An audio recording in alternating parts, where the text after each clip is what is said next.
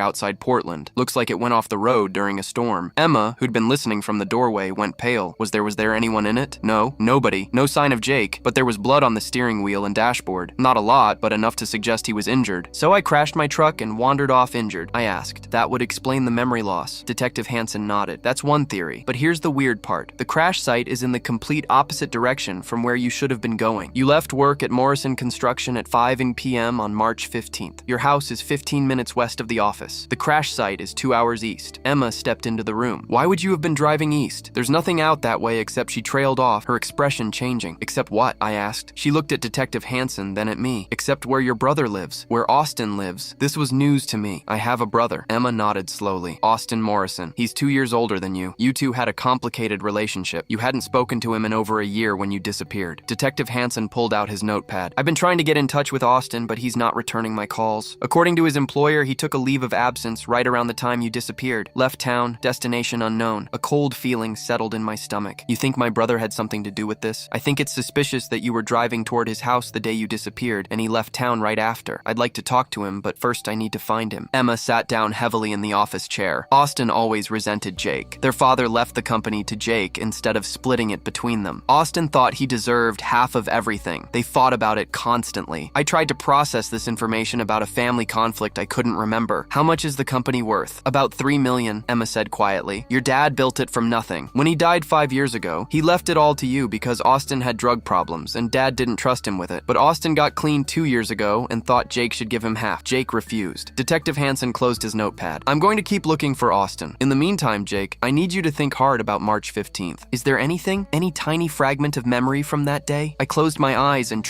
really tried to remember, but there was nothing except that familiar fog. "I'm sorry, it's all blank. Over the next few days, something strange started happening. I'd be doing normal things, grocery shopping or watching TV with the kids, and I'd suddenly feel this overwhelming sense of dread, not triggered by anything specific, just a wave of fear that would crash over me and leave me shaking. Dr. Brennan said it might be my subconscious trying to process traumatic memories that my conscious mind had blocked. He recommended hypnotherapy, which sounded like pseudoscience to me, but I was desperate for answers. The hypnotherapy session was in Dr. Brennan's office on a Thursday afternoon. He had me lie on a couch while he spoke in a calm, measured voice, guiding me into a relaxed state. I was skeptical it would work, but slowly I felt myself drifting into a strange, in-between state. Not quite asleep, but not fully awake either. "Jake, I want you to think about March 15th. Where are you?" "I'm at work." The words came out of my mouth without me consciously deciding to say them. "What are you doing at work?" "Finishing paperwork. Payroll for the crew. It's almost 5. What happens at 5? A long pause. I could see it in my mind now. Hazy, but there. My phone rings. It's Austin. "What does Austin want?" "He says we need to talk. Says it's important. Says, if I don't come now, I'll regret it." My breathing was getting faster. "Do you go to meet him?" "Yes." I tell Emma I have to run an errand. I get in my truck and drive east toward Austin's place. "What happens when you get there?" My hands clenched into fists. "He's angry, drunk, maybe high. He's yelling about the company, about how I stole his inheritance. I try to calm him down, but he keeps yelling. Then what? He hits me, punches me in the face. I fall back against the wall. I could feel the memory now, vivid and terrible. We fight. I'm trying to defend myself, but he's bigger than me, stronger. He keeps hitting me. Jake, what happens next? I don't know. Everything goes dark. I wake up and I'm in my truck. It's night. I'm driving, but I don't know where I'm going. My head hurts so bad. There's blood on my face. I can't think straight. Where do you drive to? I don't know. I just drive. It's raining. The roads are slick. I can't see clearly. My vision keeps blurring. I know I should stop, but I can't figure out where I am. Do you crash? I don't remember crashing. I just remember stopping, getting out of the truck, walking. It's cold and wet, and I'm so confused. I don't know who I am anymore. I don't know where I'm supposed to go. Dr. Brennan's voice pulled me back. I'm going to count to 5, and when I reach 5, you'll wake up feeling calm and relaxed. 1, 2, 3, 4, 5. I opened my eyes. Back in his office, my face wet with tears. I didn't remember crying. Did I say something? I asked. He played back the recording of the session, listening to my own voice describe the fight with Austin, the confused drive, the crash. It It felt both true and impossible. Detective Hansen came to the house that evening after Dr. Brennan sent him the recording. He listened to it twice, his expression grim. "If what you said under hypnosis is accurate, your brother assaulted you severely enough to cause memory loss and confusion. You crashed your truck trying to drive away. That's assault, possibly attempted murder." Emma was furious. "We need to find Austin. He needs to answer for what he did." "I've got APBS out in 3 states," Detective Hansen said. "We'll find him." They found Austin 3 days later in a motel in Idaho, drunk and broke. Portland PD